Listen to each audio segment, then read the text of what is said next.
हाय नाज़रीन, हमेशा की तरह आज फिर से हम आपके लिए एक इंतहाई दिलचस्प मूवी लेकर आए हैं। तो चलिए वक्त ज़ाया किए बगैर अपनी मूवी की जानिब बढ़ते हैं। फिल्म की शुरुआत एक किरदार बेबी से होती है जो एक माहिर ड्राइवर है। वो एक बैंक के सामने खड़ा होता है। उसके साथ ग्रेफेन, बडी और बडी की बीवी डार्लिंग भी मौजूद होते हैं। बेबी गाड़ी में इंतजार करता है जबकि बाकी तीनों बैंक लूटने के लिए अंदर चले जाते हैं। बेबी शांत होकर म्यूजिक सुनकर एंजॉय कर रहा होता है जबकि लूट मार जारी रहती है।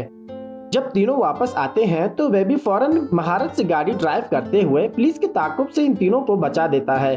कामयाब डकैती के बाद बेबी और उसके साथी डाक से मुलाकात करते हैं जो इन सब मुजरिमाना कार्रवाइयों का मास्टरमाइंड है।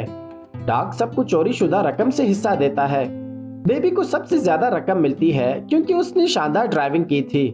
ग्रेफिन इस पर एतराज करता है मगर डाक का मानना है कि बेबी वाकई में इस रकम का हकदार है। अगरचे बेबी को इसकी खामोश तबीयत पर छेड़ा जाता है लेकिन वो किसी बात का जवाब नहीं देता।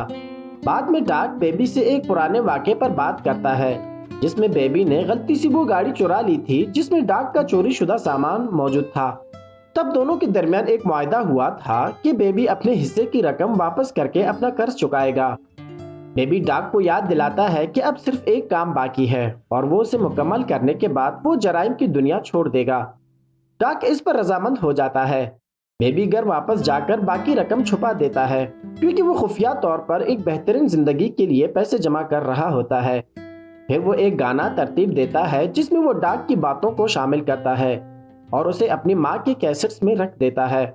इसके बाद वो अपने मुंह बोले वालिद से मिलने जाता है जो अंधा और बहरा है। उसे तसल्ली देता है कि वो जल्द ही जराइम भरी इस जिंदगी से आजाद हो जाएगा।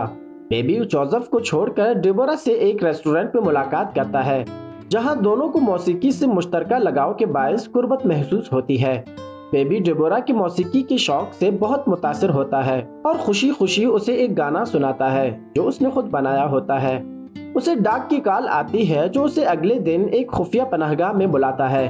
बेबी रजामंद हो जाता है और डाक से मिलता है जहां डाक उसे अपनी नई टीम से मिलवाता है जिनमें एडी, जेडी और बेट्स हैं। मीटिंग के दौरान डाक बेबी की मुसलसल मौसीकी सुनने की वजह बताता है। एक हादसे के नतीजे में उसके वालिदैन हलाक हो गए थे जिसके बायस वो टेनेट्स का शिकार हो गया। एक ऐसा मर्ज जिसमें कानों में मुसलसल आवाज सुनाई देती है। मौसीकी उसे जहनी तौर पर शांत रखती है। बीट्स बेबी का मजाक उड़ाता है लेकिन डाक उसे समझाता है कि बेबी उन मंसूबों के लिए कितना अहम है।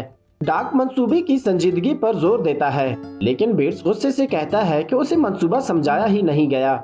इसी लम्हे बेबी सबको हैरान कर देता है जब वो डाक की जुबानी सुनाई गई तफसील पूरी ध्यान से दोहरा देता है। बैंक डकैती के दौरान बेबी बेट्स को सिक्योरिटी गार्ड को मारने से रोकता है। एक आदमी उनका पीछा करता है और वो उन पर गोली चलाने की कोशिश करता है। बीट्स उसे निशाना बनाता है मगर बेबी मुदाखलत करके उस आदमी की जान बचा लेता है। बाद में वो ट्रैफिक पे फंस जाते हैं और गाड़ी बदलने का फैसला करते हैं लेकिन नई गाड़ी में एक औरत और उसका बच्चा मौजूद होता है। इसी दौरान जेडी को याद आता है कि उसने अपनी बंदूक पिछली गाड़ी में छोड़ दी है। सूरत हाल कशीदा हो जाता है और बीट्स जेडी को गोली मार देता है। बेबी जब कॉफी लेकर वापस आता है तो बीट्स खुशी से उसे जेडी की मौत की खबर देता है मगर बेबी खामोश रहता है। चोरी का माल सब में तकसीम होता है और बेबी उस मौके पर फायदा उठाकर जराइम की दुनिया छोड़ने का ऐलान करता है मगर डाक उसे कहता है कि उस गाड़ी को ठिकाने लगा दे जिसमें जेडी की लाश है। गाड़ी को चलने के रास्ते में बेबी को अपने वालिदैन की याद आती है जिन्होंने उसे एक आईपॉड तोहफे में दिया था। बेबी उसे उनकी लड़ाइयों की आवाजें दबाने के लिए इस्तेमाल करता था जो आखिरकार उस हादसे का सबब बनी। बाद में वो डेबोरा से मिलता है और उसे बाहर चलने की दावत देता है। बेबी उसे बताता है कि उसने डाक से किया गया मुआहदा पूरा कर दिया है और दोनों एक साथ वक्त गुजारने लगते हैं। वो अपने मुंह बोले वालिद जोसेफ को भी बताता है कि वो जराइम छोड़ चुका है और एक पिज्जा कंपनी में डिलीवरी ड्राइवर की नौकरी हासिल कर लेता है। लेकिन एक रोज डेट पर अचानक डाक सामने आता है और उसे दोबारा जराइम की दुनिया में धकेलने की धमकी देता है। अगर बेबी ने इनकार किया तो डाक उसके परिवार को नुकसान पहुंचाने की धमकी देता है जिसमें डेबोरा भी शामिल होती है। बेबी डेबोरा को उन सब से दूर ले जाता है और उसका शुक्रिया अदा करता है कि वो उसकी जिंदगी का हिस्सा बनी। अगले दिन डाक बेबी को एक पोस्ट ऑफिस ले जाता है जिसे वो लूटने का मंसूबा बनाते हैं क्योंकि ये जगह पहले कभी टारगेट नहीं हुई। بیبی وہاں عملے اور مینیجر سے ملاقات کرتا ہے اور سب مل کر ایک منصوبہ تیار کرتے ہیں، لیکن اسلحہ فروش کی جگہ پر گروہ میں کشیدگی بڑھ جاتی ہے اور جھگڑا ہو جاتا ہے۔ بیبی ان کی گفتگو کو کیسٹ پر ریکارڈ کرتا ہے جیسا کہ وہ ہمیشہ کرتا آیا ہے۔ ڈاک کو شک ہوتا ہے، لیکن جب اسے پتا چلتا ہے کہ یہ کیسٹیں صرف موسیقی سے بھری ہوئی ہیں تو وہ اسے معاف کر دیتا ہے۔ بیبی کو دوبارہ منصوبے میں شامل کر لیا جاتا ہے۔ ادھر ڈیبورا بیبی کا انتظار کر رہی ہوتی ہے۔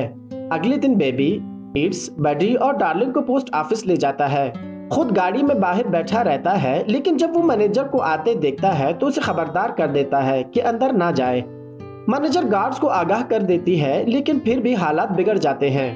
پیٹس ایک گارڈ کو مار دیتا ہے، جس پر بیبی غصے میں آ کر گاڑی ایک ٹرک سے ٹکرا دیتا ہے اور پیٹس ہلاک ہو جاتا ہے۔ بڈی شدید غصے میں آتا ہے اور پولیس سے بچنے کے لیے بھاگنے لگتا ہے۔ ڈارلنگ پولیس سے لڑنے کی کوشش کرتی ہے، لیکن گولی لگنے سے ہلاک ہو جاتی ہے۔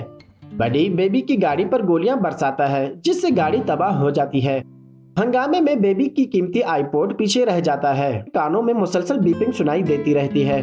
بیبی ایک کار چراتا ہے، مگر جب اسے پتا چلتا ہے کہ اس میں ایک بچہ بھی موجود ہے تو وہ فوراً کار واپس کر دیتا ہے۔ پھر وہ جوزف کو ایک شیلٹر میں چھوڑ آتا ہے اور اپنی جمع کی ہوئی رقم اس کے حوالے چھوڑ جاتا ہے۔ بیبی ڈیبورا کی کام کی جگہ پہنچتا ہے، جہاں بڈی اسے قتل کی دھمکی دیتا ہے۔ اب یہاں بیبی اور ڈیبورا ڈاک سے ایک سودا کرتے ہیں۔ چوری شدہ آفس بکس کے بدلے ڈیبورا کی ماں کی کیسٹ اور ٹیپ مانگتے ہیں۔ ڈاک مدد کرنے پر راضی ہو جاتا ہے، لیکن پولیس کے 3 زندہ بچ جانے والے افسران وہاں آ جاتے ہیں اور تصادم شروع ہو جاتی ہے۔ بڈی بیبی کا پیچھا کرتا ہے، لیکن ڈیبورا مداخلت کرتی ہے اور بیبی کو موقع ملتا ہے کہ وہ بڈی کو گولی مار کر بھاگ نکلے۔ وہ دونوں ساری رات گاڑی میں سفر کرتے ہیں، مگر آخر کار پولیس انہیں گھیر لیتی ہے۔ کوئی راستہ نہ بچنے پر بیبی خود کو قانون کے حوالے کر دیتا ہے۔ عدالت میں جوزف، ڈیبورا اور دیگر گواہیاں دیتے ہیں کہ بیبی مجرم نہیں، بلکہ ایک مجبور انسان تھا جسے حالات نے گھیرا ہوا تھا۔ بیبی کو 25 سال کی عمر تک قید کی سزا سنائی جاتی ہے۔ جب وہ رہا ہوتا ہے تو ڈیبورا ایک پرانی کار لے کر اسے لینے آتی ہے اور جرائم سے ہمیشہ کے لیے آزاد ہو کر دونوں ایک نئی زندگی کا آغاز کرتے ہیں۔ اس کے ساتھ ہی خوبصورت سی مووی کی کہانی یہیں پہ ختم ہو جاتی ہے۔ مزید اس طرح کی اچھی موویز دیکھنے کے لیے ہمارے ساتھ جڑے رہیے گا۔